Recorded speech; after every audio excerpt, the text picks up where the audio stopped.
Bentar.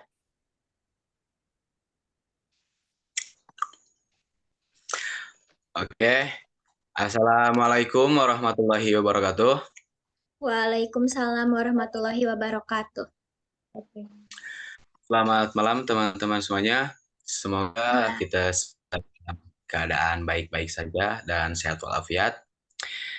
Malam kali ini kita akan mempresentasikan mengenai hukum dan hak asasi manusia. Tapi sebelum itu, alangkah baiknya kita mulai dengan perkenalan terlebih dahulu. Dimulai dari saya. Perkenalkan, nama saya Darah Fitra Fatul Bari dengan NPM 32122036. Selanjutnya, silakan. Next, Kaila. Oh, perkenalkan nama saya Kaila Sri Ramadhani Hakmi dengan nomor pokok mahasiswa 232122035. Wina. Perkenalkan, nama saya Wina Pujanita Wibowo dengan NPM 232122033. Tasya, silakan.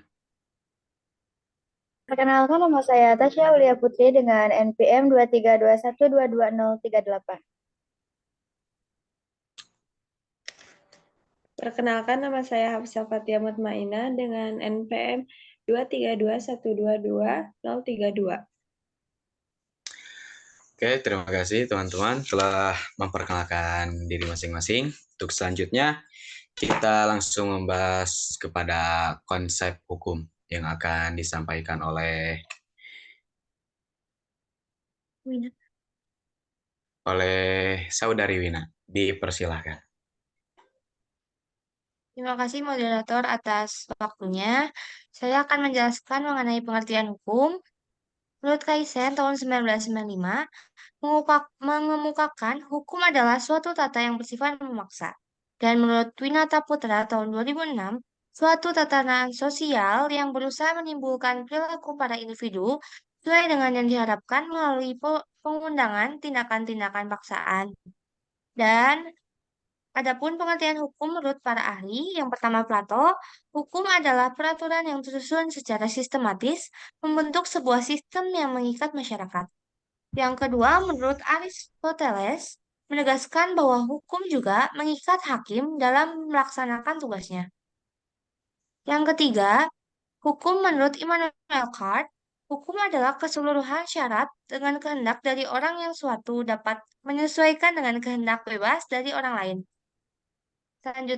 Selanjutnya saya akan menjelaskan mengenai sifat-sifat hukum.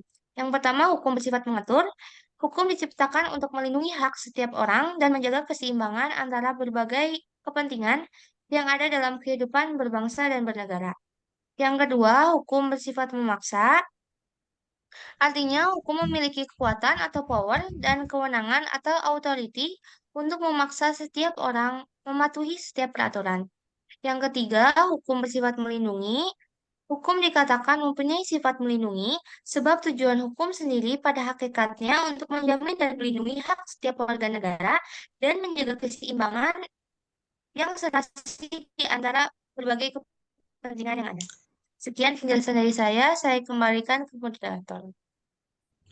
Oke, terima kasih kepada Wina sudah memaparkan mengenai pengertian dan sifat-sifat hukum. Untuk selanjutnya yaitu pemaparan mengenai tujuan hukum yang akan disampaikan oleh Saudari Kaila. Dipersilakan. Baik, terima kasih kepada moderator yang telah memberikan saya waktu untuk memaparkan tentang tujuan hukum. Tujuan hukum yaitu suasana yang kondusif di dalam kehidupan berbangsa dan bernegara. Adapun tujuan hukum menurut Surjono Sukanto mengemukakan bahwa norma atau kaidah hukum bertujuan untuk mencapai kedamaian dalam hidup bersama. Kedamaian dapat tercapai dengan keharmonisan antara ketertiban dan kedamaian. Ketertiban merupakan sebuah cerminan, sebuah keterikatan dan sikap disiplin. Untuk itu, ketertiban dan keamanan merupakan pencerminan dari konsep kebebasan, sehingga di dalam kehidupan bersama, kedua nilai tersebut berpasangan dan selalu harus diserasikan supaya tidak mengganggu masyarakat maupun pribadi-pribadi yang menjadi bagiannya. Hal ini selaras dengan pendapat dari Dr. Wirjono Projodikoro SH, bahwa hukum bertujuan mewujudkan kebahagiaan, ketertiban, dan keselamatan dalam kehidupan bermasyarakat. Adapun menurut Subekti SH, setiap orang memiliki hak untuk mendapatkan keadilan melalui kemampuan dan kecakapan masing-masing. Sejalan dengan Subekti, menurut Profesor Mr. Dr. L.J. Apeldoorn dalam bukunya Inleiding tot de Studie van het Nederlandse Recht menegaskan bahwa hukum ada untuk menciptakan kedamaian dan keadilan. Sekian yang dapat saya sampaikan, saya kembalikan kepada moderator. Baik, terima kasih Kaila telah memaparkan mengenai tujuan dari hukum. Untuk selanjutnya ialah pemaparan mengenai teori-teori yang ada di dalam hukum yang akan disampaikan oleh Saudari Hafsa. Dipersilakan. Terima kasih kepada moderator telah memberikan saya waktu untuk menjelaskan tentang teori-teori dalam hukum. Yang mana teori-teori dalam hukum merupakan pengetahuan mengenai hukum yang berlaku. Teori-teori hukum berintikan keseluruhan pernyataan yang saling berkaitan berkenaan dengan sistem konseptual dalam aturan-aturan hukum dan putusan-putusan hukum. Tujuan teori hukum yaitu untuk menciptakan sebuah kepastian dalam sebuah kesatuan, memperjelas nilai dan filosofis. Nah, ada 4 teori hukum yang menjadi dasar pengembangan hukum. Yang pertama yaitu teori Yunani dan Romawi. Menurut teori ini, sebelum abad ke-6 sebelum Masehi, hukum sebagai sebuah kekuatan atau power yang berisi strategi untuk dapat bertahan hidup. Nah, dalam teori ini juga terbagi dalam 4, yaitu yang pertama teori Socrates. Menurut teori ini, hukum adalah konsep yang mengedepankan kebaikan dan keadilan bagi masyarakat. Dan yang kedua yaitu teori Plato. Menurut Plato, hukum dapat dihubungkan dengan kebijaksanaan. Nah, kebijaksanaan yang dimaksud yaitu tipe ideal sebuah negara berada di bawah kepemimpinan kaum aristokrat. Yang ketiga yaitu teori Aristoteles. Menurut teori ini, keberadaan hukum berhubungan dengan perasaan sosial etis manusia. Dan yang terakhir yaitu teori Epicurus. Menurut teori ini, hukum berperan sebagai pengelola kepentingan antar individu demi tercapainya kedamaian. Dan teori hukum yang kedua yaitu teori hukum alam. Menurut teori ini, ada 2 jenis hukum yang akan berlaku, yaitu hukum yang ditetapkan oleh penguasa dan hukum yang lahir tanpa pengaruh pandangan manusia. Nah, teori hukum yang ketiga yaitu positivisme dan utilitarianisme. Menurut teori ini, hukum adalah perintah yang harus dilakukan. Keputusan yang dihasilkan harus dideduksikan secara logis agar penghukuman dapat ditegakkan. Namun, hukum yang diundangkan harus dipisahkan dari hukum yang diciptakan. Nah, menurut H.L.A. Hart, seorang pengikut positivisme diajukan sebagai arti dari positivisme, yaitu yang pertama, hukum adalah perintah, yang kedua, analisis terhadap konsep-konsep hukum adalah usaha yang berharga untuk dilakukan, yang ketiga yaitu keputusan dapat dideduksikan secara logis dari peraturan-peraturan yang sudah ada terlebih dahulu tanpa perlu menunjukkan kepada tujuan-tujuan sosial, kebijakan, serta moralitas. Yang keempat yaitu penghukuman atau judgment secara moral tidak dapat ditegakkan dan dipertahankan oleh penalaran rasional, pembuktian, atau juga pengujian. Nah, yang terakhir yaitu hukum sebagaimana diundangkan, ditetapkan, positum harus senantiasa dipisahkan dari hukum yang seharusnya diciptakan atau yang diinginkan. Nah, teori yang keempat yaitu teori hukum murni. Menurut teori ini, hukum bebas dari naluri kekerasan, keinginan-keinginan, dan sebagainya. Penyisipan ilmu-ilmu politik, sosiologi, sejarah, dan pembicaraan tentang etika tidak dapat dilakukan dalam sebuah hukum. Nah, next. Yang selanjutnya, penggolongan hukum. Penggolongan hukum dapat dibedakan menjadi dua, yaitu hukum publik dan hukum private atau privat. Hukum publik adalah hukum yang mengatur hubungan antar individu saat diperlukan seperti hukum pidana. Sedangkan hukum privat yaitu hukum yang mengatur hubungan antar manusia dengan berintikan kepentingan perorangan, seperti hukum sipil, hukum perdata, dan hukum dagang.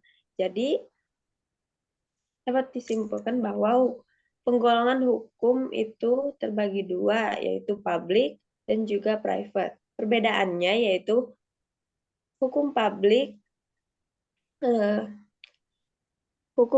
hanya mengatur kepentingan umum, sedangkan hukum private itu mengatur kepentingan perorangan. Nah, sekian dari saya, dikembalikan ke moderator. Ya, terima kasih Hapsa telah memaparkan mengenai teori-teori dalam hukum, juga beserta penggolongannya.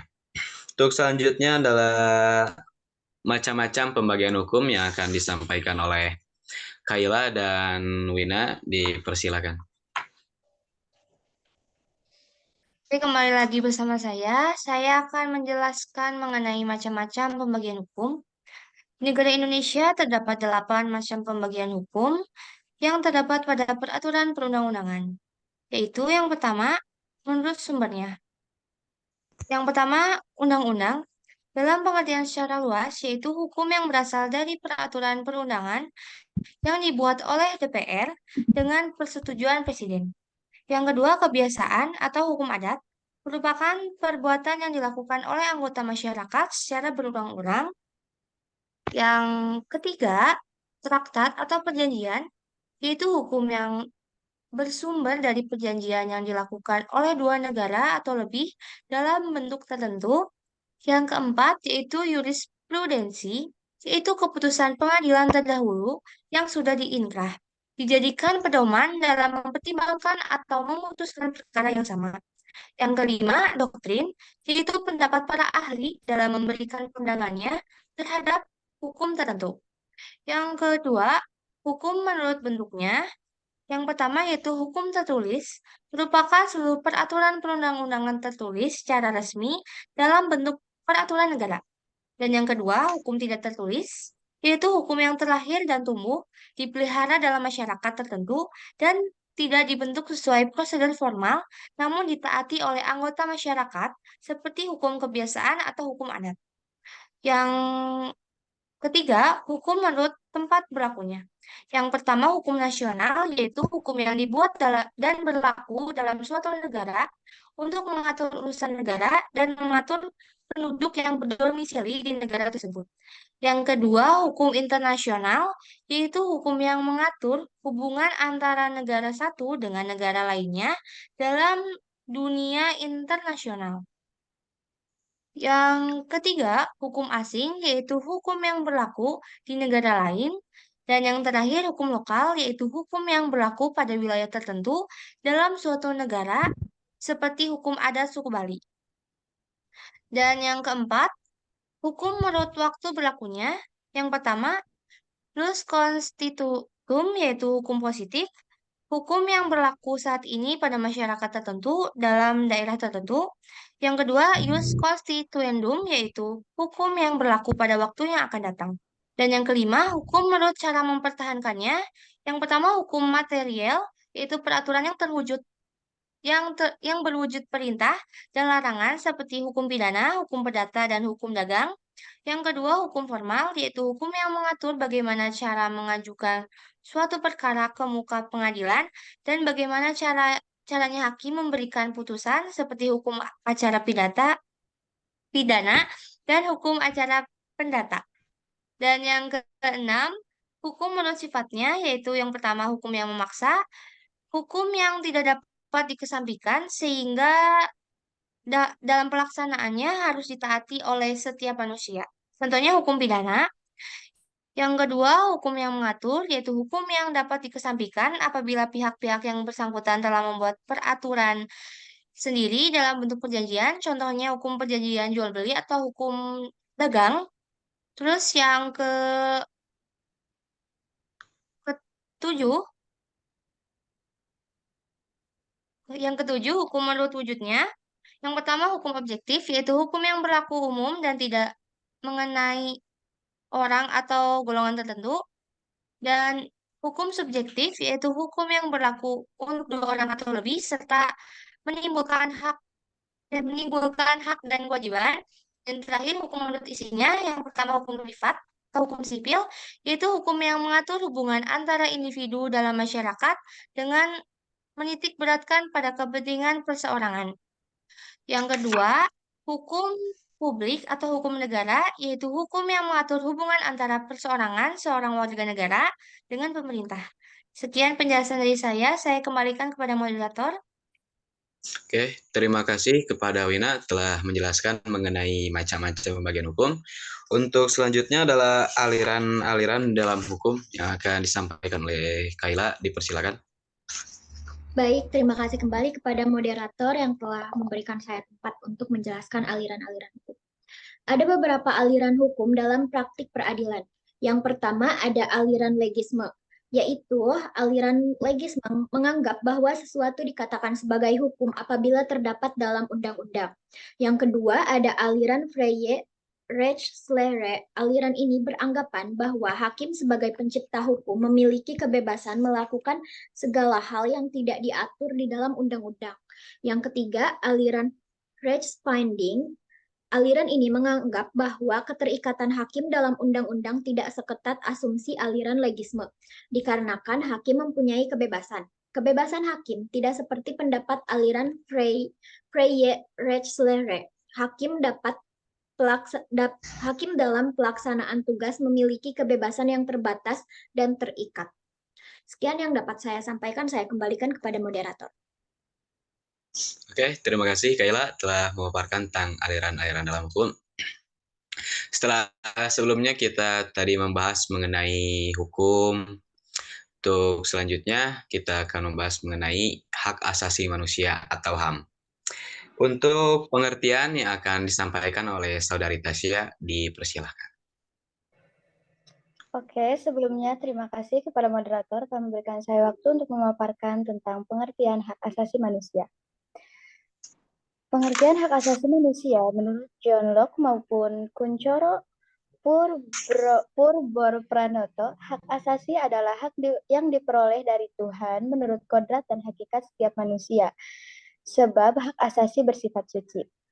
Menurut David Bitham dan Kevin Boyle, hak asasi adalah kebebasan setiap individu untuk memenuhi kebutuhannya. Menurut Mariam Budiarjo, hak asasi adalah hak yang dibawa manusia sejak lahir ke dalam kehidupan masyarakat. Mungkin sekian dari saya kembalikan ke moderator. Ya, terima kasih Tasya telah menyampaikan pengertian hak asasi manusia. Dan untuk macam-macam hak asasi manusia, saya berikan kesempatan kepada Kaila untuk memaparkannya. Dipersilakan. Untuk macam-macam hak asasi manusia dapat dibagi menjadi 5 macam bidang. Yang pertama ada bidang pribadi, yaitu bidang yang setiap individu memiliki hak yang sama. Yang kedua ada bidang politik, artinya setiap orang berhak untuk ikut berperan aktif dalam berbagai kegiatan politik. Yang ketiga bidang hukum atau peradilan, artinya setiap individu memiliki hak yang sama di mata hukum dan pemerintahan. Yang keempat di bidang ekonomi, artinya, semua orang memiliki hak kebebasan melakukan kegiatan-kegiatan ekonomi bagi masyarakat tanpa adanya sebuah gangguan. Yang terakhir, di bidang sosial budaya, setiap individu berhak untuk menjalankan kehidupan sosial dengan aman dan nyaman, serta hak untuk melestarikan dan mengembangkan budayanya. Sekian, terima kasih. Saya kembalikan kepada moderator. Siap, terima kasih Kaila telah menyampaikan macam-macam hak asasi manusia. Dilanjut dengan sejarah hak asasi manusia yang akan dipaparkan kembali oleh Saudari Tasya. Kepadanya saya persilakan.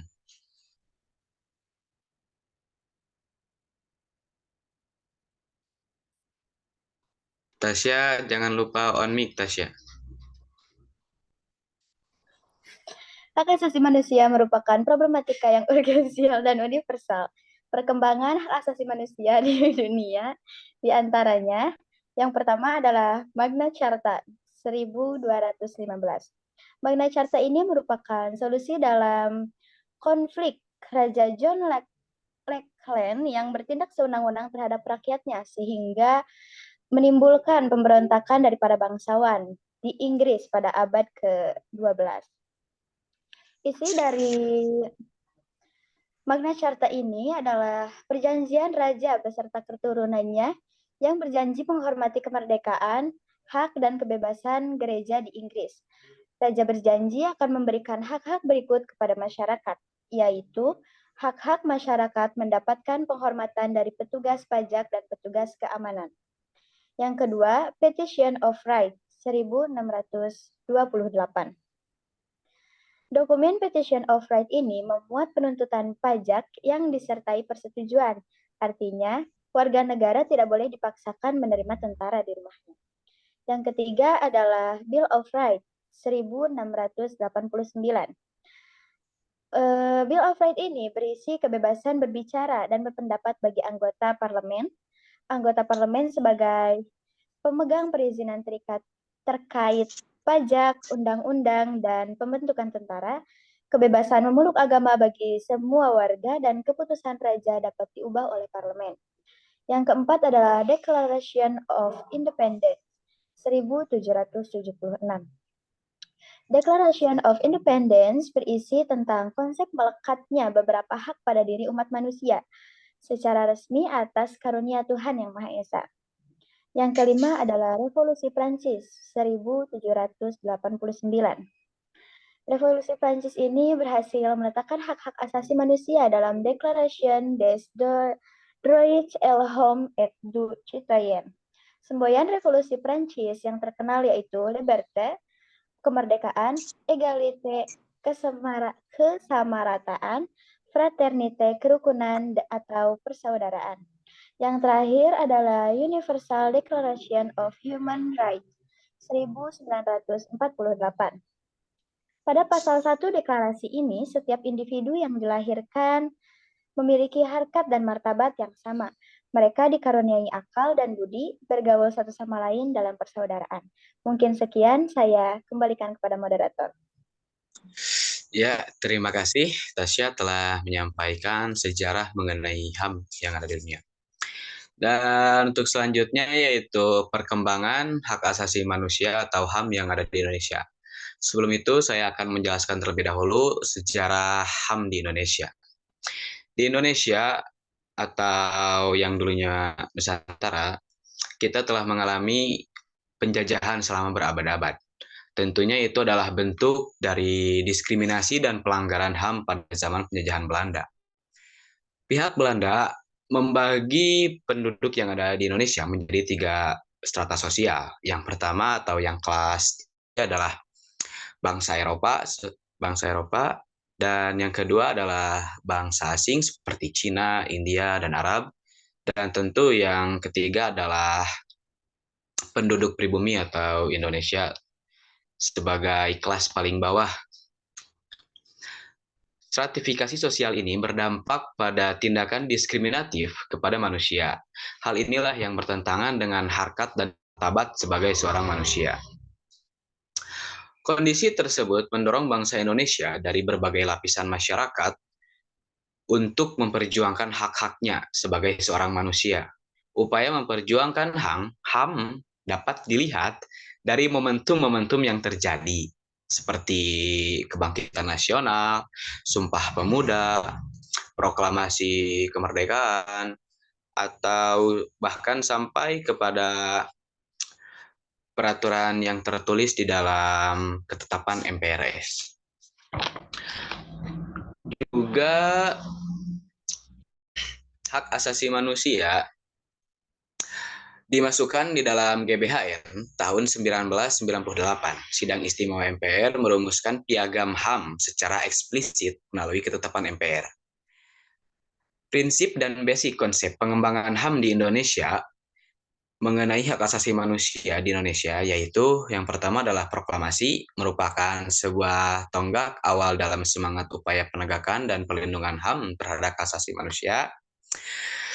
Kedua yaitu pembukaan Undang-Undang 1945.